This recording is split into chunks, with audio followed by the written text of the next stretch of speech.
"Excuse me, stewardess. I believe this man is lost." "Coach is that way." Karen's voice cut through the cabin like a rusty nail dragged across polished glass. She pointed at me, seat 1A, her acrylic nails gleaming like claws. The flight attendant glanced at my ticket, nodded with a forced smile, and walked away. Karen wasn't satisfied. She leaned toward me, voice loud enough to alert the front half of the plane. "People like you don't belong in first class." I slowly turned my head to face her, gave the most polite smile I could muster, and replied, "I agree. But I'm not here for the snacks." Beneath my plain black hoodie, tucked in a shoulder holster, was a loaded Glock 19 and a federal badge. Because today, I wasn't just flying to Dallas, I was the Air Marshal on board. And Karen had just picked the wrong guy on the wrong day at 35,000 feet. I boarded early. It's standard procedure: blend in, scan the passengers, track behavioral cues. No flashy clothes, no attention. The airline had upgraded me to first class without knowing why I was really there. They just saw a last-minute ticket, government-issued ID, and figured I had important business. I did. Seat 12C had just been flagged by a partner agency. Middle-aged male, solo traveler, using a stolen passport. But before I could even clock his body language, Karen made herself the main attraction. She entered the plane wearing leopard print leggings, a fur-collared vest in late spring, and sunglasses the size of salad plates.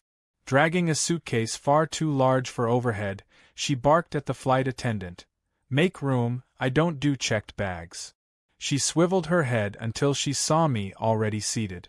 That's when her nose crinkled, as if I was the smell in seat 1A and not the paying customer. The comments started soft. Sighs, tuts, whispers. "Must have upgraded with points. They'll let anyone up here these days." I heard every word, not because I was trying to eavesdrop, but because Karen didn't understand how volume works. Or manners. I ignored it. That's part of the job. You don't make waves. You observe. Let people show you who they are. Once we were in the air, the flight attendant offered champagne. I politely declined. Karen did not. "Two, please," she said, grinning. "We're celebrating." The flight attendant raised an eyebrow. "Celebrating what, ma'am?" Karen laughed as if it were obvious. "A full row with no riffraff." She turned to wink at me, like we were sharing some kind of inside joke. I stared out the window. 15 minutes into the flight, I got the first ping on my secure app. Possible secondary target on board. Female, early 30s, traveling under alias, suspected courier. Row 14. Now I was watching two people. Row 12C and row 14A. Neither looked at each other. No contact. That could mean they weren't connected, or they were very good. Karen had other concerns. The chicken entree was too spicy. The seat warmer was malfunctioning. The pillows smelled foreign. She summoned the flight attendant 5 times in 20 minutes, each more dramatic than the last.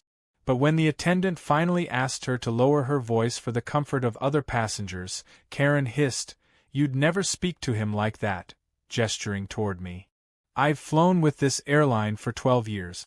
I know the CEO personally." I made a mental note to suggest the airline update its customer filter. I took a stroll through the cabin, not because I needed to stretch, but because both my flagged passengers had shifted their body posture at the same time. Subtle, but coordinated.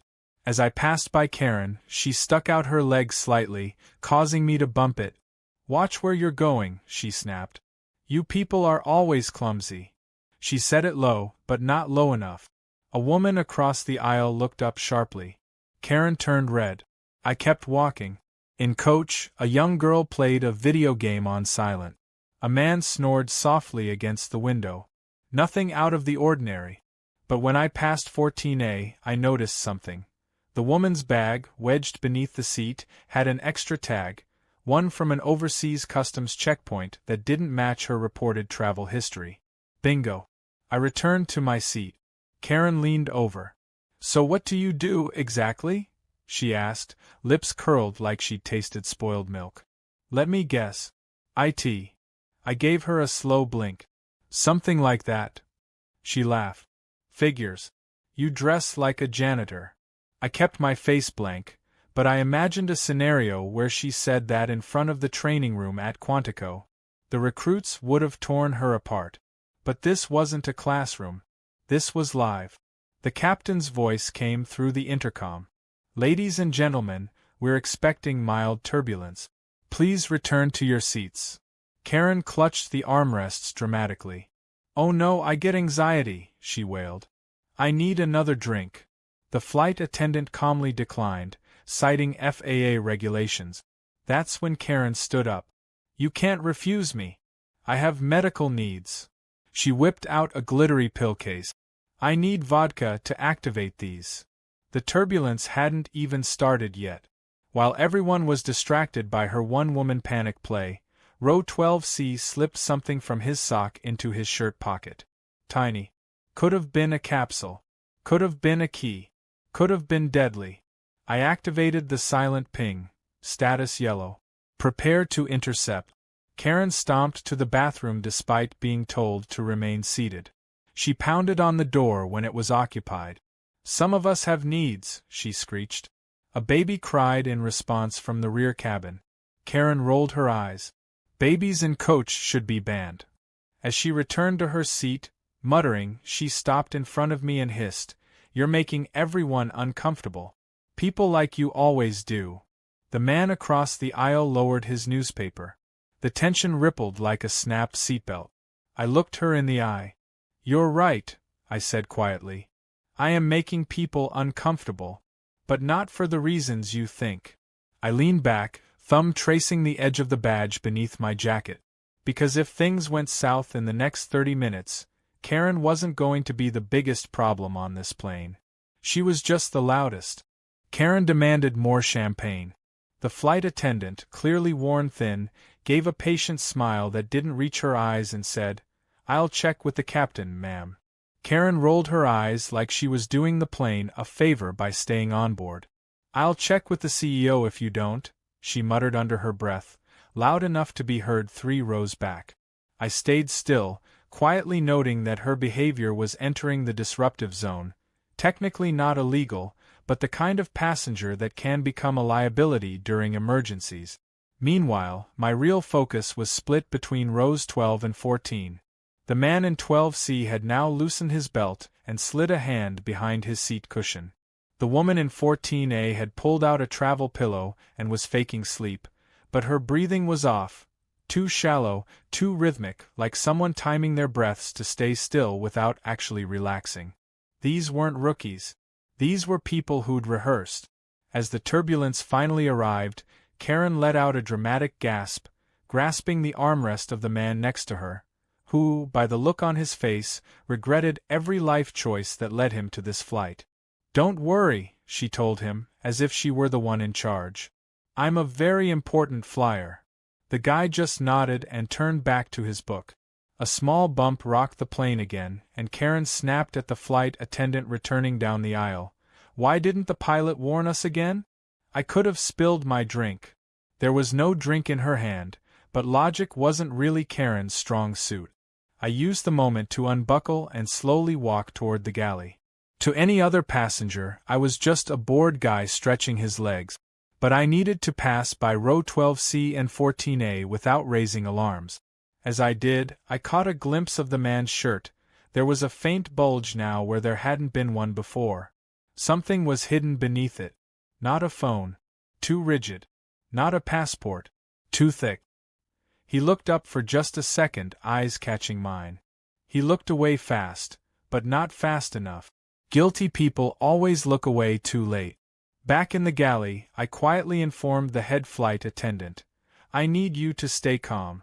We may have a security issue on board. Do not alert anyone. But I want eyes on 12C and 14A. Any strange behavior, movement, tampering, bathroom breaks, notify me instantly. She nodded with the seriousness of someone who had been trained for this, but never expected to actually need it. As I made my way back to my seat, Karen flagged me down with a wave, as if she had just remembered I existed. You, she said accusingly. Can you help me? This seat isn't reclining properly. I think it's because you bumped it earlier. Or maybe it's just defective like your attitude. I gave her a blank look. The seat works fine, I said, which only made her huff louder. Well, it shouldn't take a genius to know something's wrong. Do you work in maintenance, or what? Before I could respond, the guy in 1B leaned over and said, Ma'am, please. I'm trying to read. Karen turned on him instantly. Oh, I'm so sorry, Your Majesty. Didn't realize I was surrounded by such fragile men. Then she flopped back into her seat with such force that her tray table popped open and launched her uneaten salad into her lap. This airline is a joke, she muttered, stabbing lettuce like it had personally insulted her. As she fussed with the mess, I scanned the rest of the cabin. No sudden moves. But the woman in 14A had just opened her overhead bin. That wasn't normal during turbulence.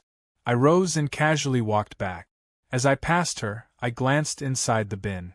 Nothing suspicious, just a backpack and a coat. But her hand was now inside her travel pillow's zipper compartment. Unusual. I returned to my seat, heart rate steady but thoughts racing. If this was what I thought it was, if two separate mules were transporting something illegal, then we weren't just dealing with entitled passengers and petty complaints anymore.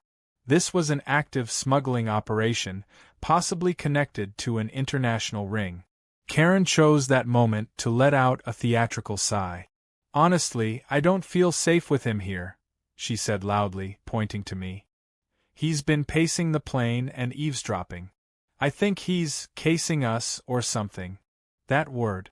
Casing. Like she watched one crime show and decided she was an FBI profiler.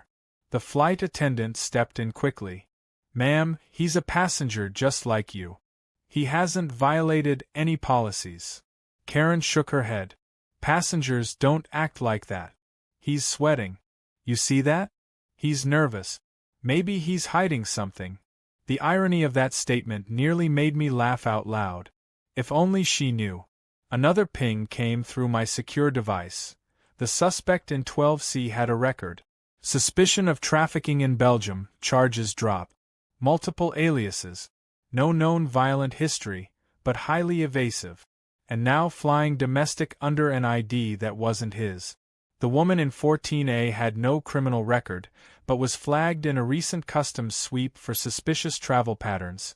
Short stays in major cities. Always alone, always light luggage. Karen stood up suddenly.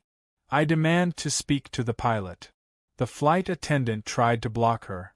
Ma'am, you need to remain seated. We're experiencing turbulence. Karen pushed past her, causing the cart to tip slightly. Water cups slid onto the floor. A baby began crying in the distance. Karen turned to me again. Do something. Why are you just sitting there like some kind of mute bouncer? That was it. She had become a flight risk, not just an annoyance. She was now a passenger interfering with flight crew operations. I stood. Ma'am, I said clearly, you need to sit down. Now. Karen laughed, actually laughed. Oh, you're giving me orders now? Who do you think you are? I reached into my coat just enough to flash my badge, angled so only she could see it. Her mouth dropped open. No sound came out. Just a tiny wheeze, like her ego deflated all at once. The flight attendant, catching on, gently took Karen by the arm. Let's get you back to your seat. Karen walked like a robot, eyes locked on me the whole way. She finally sat down, dazed. The man beside her leaned in and whispered, "Told you to stop talking." I remained standing near the galley as the plane hit another patch of turbulence. My hand rested on my hip, inches from the weapon I hoped I wouldn't need to draw today. Because somewhere behind me, a man with a fake name and a woman with a zipper pillow weren't just waiting to land. They were waiting for something else. And whatever it was about to happen. The cabin lights dimmed slightly as we crossed into high-altitude airspace, cruising over the Midwest. Most passengers had settled into that half-sleep, half-wake trance where every noise sounds suspicious, every creak feels like a lurch.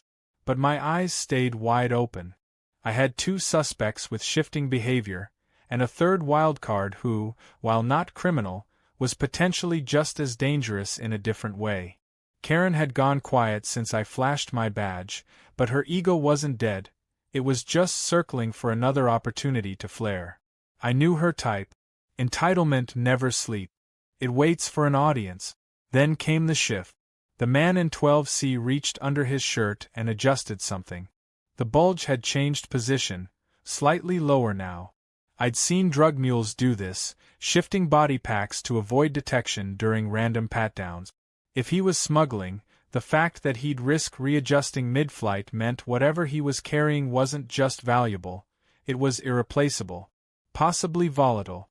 The flight attendants had begun prepping for mid-flight service. The drink carts squeaked forward, breaking the illusion of calm. I stood and walked slowly to the lavatories near the rear of the plane, using the moment to scan every row again. The woman in 14A was now sipping water and avoiding eye contact with anyone, but her posture had changed. Her backpack was now under her knees, not in the overhead where I'd seen it earlier. That violated flight rules and drew my attention harder than any other cue. She was protecting it now. That bag meant something. As I returned to my seat, Karen popped up like a jack-in-the-box. "Oh look," she said, clearly not ready to give up her role as in-flight theater lead. "It's Captain Secret again. Back from his patrol of the peasants." I ignored her. That only made her louder. "I still don't understand why a man with a badge is sitting back here like a passenger. Shouldn't you be in the cockpit playing pilot cosplay or something?" The man in 1B muttered something into his hand. I couldn't hear it, but by Karen's flaring nostrils, it wasn't complimentary. I stayed calm, because the worst thing you can do in a situation like this is take the bait. I needed the attention off me, not escalating around me. Still, her voice rose again as she demanded to know if I had the right to be on board at all. I gave her a hard stare. She recoiled just slightly. It was all I needed. I sat down, eyes on the cabin, heart rate ticking up. That's when the turbulence came, not the soft, rolling kind from earlier, but a hard jolt that knocked a couple of drinks onto tray tables and made the intercom crackle. The captain's voice came on, calm but clipped. "Flight attendants, please secure the cabin immediately. We're entering a rough patch." The lights flickered briefly. For most passengers, it was a moment to buckle in and clutch their armrests. For me, it was the first real sign that things were moving. Turbulence is unpredictable, yes, but professional smugglers often trigger chaos to cover their move. It's a distraction strategy, pure and simple. In that moment of shaking and confusion, the man in 12C bent forward, pretending to grab something from under his seat. When he sat back up, the bulge on his chest was gone. It was now under his jacket. I tapped my encrypted phone. Code yellow escalated to code orange. Immediate risk. 2 rows back, the woman in 14A now had her tray table down and her bag open just slightly. Inside, I saw what looked like a slim metal case, something smaller than a laptop, but too dense to be makeup or toiletries. She was looking around casually, pretending to check her phone. But I saw it. She passed a tiny nod to 12C. Almost imperceptible. But I caught it. Karen chose that exact moment to stagger up again, blaming the seatbelt for strangling her circulation. She walked toward the front, holding her neck like she was choking, and disappeared into the first-class lavatory. I thought she was being dramatic again. But then 5 minutes passed. Then 10. Still no Karen. The seatbelt sign was still on. Flight attendants began looking at each other. A light knock on the door. No response. The head attendant turned to me, her voice low. She locked it from the inside. "We've tried calling." No answer. I nodded and stood. At the very least, she might be passed out or trying to create another scene. At worst, she could be tampering with equipment. Karen was a lot of things, but she wasn't above chaos if it meant getting attention. I unlocked the door with the universal latch key. Inside, Karen sat on the toilet lid, clutching an open vodka mini she must have smuggled in her purse. Her eyes were wide, glassy. You can't stop me," she slurred. "I have rights." I gently took the bottle, handed it off, and helped her up. As she stumbled into the aisle, she shouted, "This man is detaining me! Somebody help!" Her voice pierced the cabin, causing heads to turn and babies to cry. She collapsed into her seat, breathing heavy, mascara running. The distraction worked, but not for her. In the chaos, the woman in 14A had slipped the metal case into the magazine pouch on the seat in front of her and was now pretending to read SkyMall. The man in 12C was watching the commotion like he was at a drive-in movie. I had no time left. We were 40 minutes from descent, and if this was an active handoff of contraband, possibly explosives or data, the transfer was either complete or just about to be. I stood again and walked toward 14A. She saw me coming and tried to tuck the case deeper into the seat pocket. "Ma'am," I said calmly, "I need to speak with you." She didn't move. "Is there a problem?" she asked, voice flat. I didn't answer. I simply leaned down, retrieved the case with a gloved hand from my pocket, and held it up. The man in 12C stood up. Not a smart move. "Sit down," I said sharply, voice full Air Marshal now. He froze. The passengers near him recoiled slightly. The woman in 14A tried to protest. "That's mine," she said, a little too fast. I raised the case. "We'll find out soon enough." The head attendant stepped in. "We'll secure the front. You need backup?" I shook my head. "Not unless he moves." The man sat back down. Behind me, Karen mumbled something about needing a refund for emotional distress, but nobody was listening anymore. All eyes were on me, the case, and the two suddenly very still suspects whose cover had just evaporated at 35,000 feet. I returned to my seat, case in hand, two suspects separated, and Karen weeping into a crumpled napkin. I radioed the ground team. "Confirm code orange. 2 suspects, items secured. Prepare for intercept on landing." The storm wasn't over, but the plane was still steady. For now. Karen was quiet, but not because she'd found humility. She was calculating, simmering beneath layers of smeared foundation and wounded pride. Her seatmate had turned away, arms crossed and headphones in, pretending she didn't exist. Most of the cabin still whispered, stealing glances in my direction like I'd just stepped out of a spy movie. They weren't far off. The metal case sat beneath my feet, its contents unknown but potentially explosive in every sense. The woman in 14A had gone still, and the man in 12C hadn't spoken a word since I retrieved the item. That silence was louder than any outburst. It was the quiet of a plan collapsing, the sound of fear taking over. The lead flight attendant knelt by my seat and spoke softly. "We've notified the captain. We're clearing the front galley for the landing protocol. Police will be waiting on the jet bridge." I nodded. I'd already relayed everything through secure comms. We had names, seating assignments, travel histories, probable cause. Still, what concerned me most wasn't the contraband, it was the absence of resistance. No panic. No fight. No attempt to recover the item. Which meant either they knew they were caught and had accepted the outcome, or something else was still in motion. Karen suddenly snapped upright and raised her hand like she was hailing a cab. "Excuse me," she called out to no one in particular. "I'd like to speak with someone from the airline about the trauma I've just endured. I will need compensation. And possibly therapy." The flight attendant ignored her, focused entirely on the secured aisle. That didn't sit well with Karen. I said, "I was detained by someone impersonating law enforcement. I don't even know if he's real." I turned in my seat. "You saw the badge." Karen flinched slightly but held her ground. "Anyone can buy a badge online. This whole thing has been handled improperly. I'm documenting all of this." She pulled out her phone and tried to record, but a quick wave of my ID again sent her phone clattering to the floor. Her hands were shaking, but not from fear, rage, disbelief, entitlement. The idea that someone like me could outrank her worldview was too much for her to process. Passengers around her groaned. One guy muttered, "Lady, sit down before you get tossed." Another whispered, "I swear, if she delays this landing, I'm suing her." For the first time, Karen realized she'd lost her audience. No gasps, no allies, no support. Just a plane full of annoyed travelers who had witnessed her entire spiral from smug superiority to mid-air meltdown. Meanwhile, I kept an eye on rows 12 and 14. Neither suspect moved. But something about the woman's posture kept bugging me. She wasn't tense. She was waiting.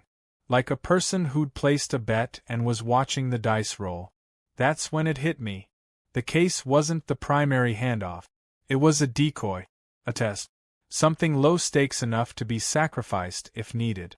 The real item, whatever it was still on board.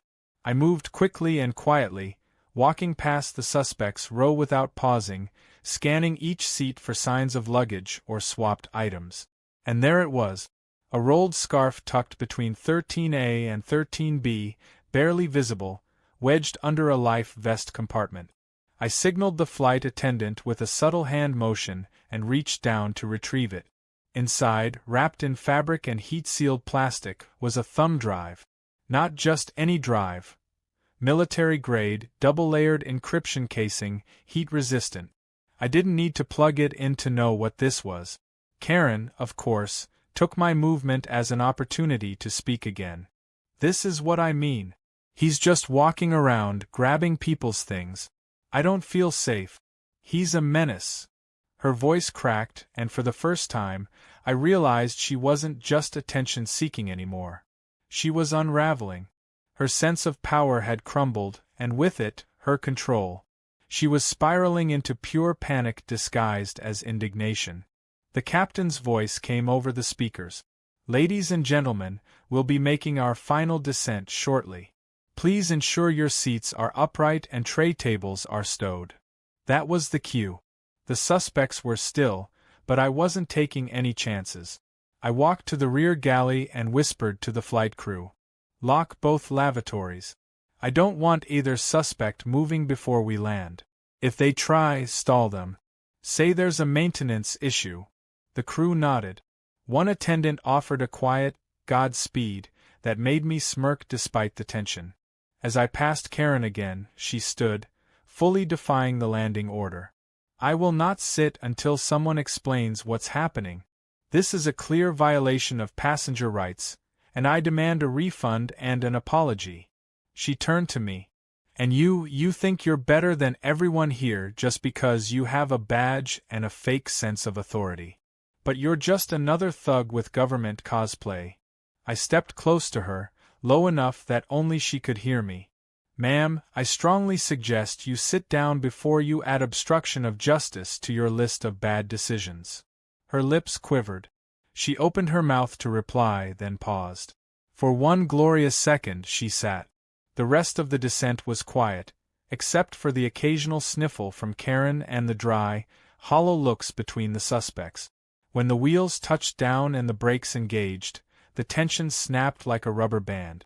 Passengers applauded, not for the landing, but for survival. The plane taxied toward the gate. As soon as we docked, I stood and blocked the aisle. "Nobody exits until instructed," I said clearly. "Federal operation underway." Gasps rippled. Karen started to stand again. "But I have connections, important people. I will not be treated like this." She turned to the man next to her, who didn't even glance her way. "Tell them who I am," she snapped. He stared straight ahead. Uniformed officers boarded. I pointed out the suspects. 12C was handcuffed without incident. 14A tried to plead innocence. "I don't know what he's talking about. That case isn't mine." Then the thumb drive came out. Her face dropped. It was over. Karen, of course, saw the uniforms and thought they were for her. "Thank God you're here," she said, stepping into the aisle. "That man has been terrorizing the cabin for hours. I want to press charges." One of the officers gently moved her aside. She blinked. "Wait, you're not here for me?" He ignored her. The officer turned to me. "Agent, anything else?" I shook my head. "We're clear." They'll be processed together. Karen stood in the middle of the aisle, jaw open. You really were law enforcement? I gave her a nod. Have a pleasant day, ma'am. Her voice dropped to a whisper. I thought you were just a nobody. That was the thing about people like her. They only see the uniform when it matches their expectations. But by then, it's always too late. Karen stood on the jet bridge like she had just woken from a fever dream, blinking under the harsh fluorescent lights as reality finally caught up with her. The law enforcement officers weren't here to console her, coddle her, or confirm her delusions. They were moving with purpose, focused on the suspects behind her, not the entitled woman in leopard print still clinging to the idea that she was the most important person in the room. She stepped to the side as the woman from 14A was escorted past, flanked by 2 agents. The man from 12C followed, head down, eyes dead ahead. Karen watched them, confused, still trying to rewrite the narrative in her head. She turned to one of the officers and asked, So, you're just going to let him walk around with a gun and threaten people? The agent glanced at me, then back at her, and said, Ma'am, he's federal. He's the one who called us. Karen's mouth opened and closed like a malfunctioning puppet. She looked at me, and for the first time in the entire flight, she was speechless. I didn't need a victory lap. Her face was enough. Her expression wasn't just embarrassed, it was obliterated. Every ounce of superiority had drained from her eyes, replaced with the hollow realization that not only had she been wrong, but she'd broadcasted it to a full cabin of witnesses, including a man who'd quietly protected everyone on board while she threw tantrums over sparkling water and seat reclines. I handed off the confiscated items to the ground agent. The thumb drive would go straight to forensic data analysts.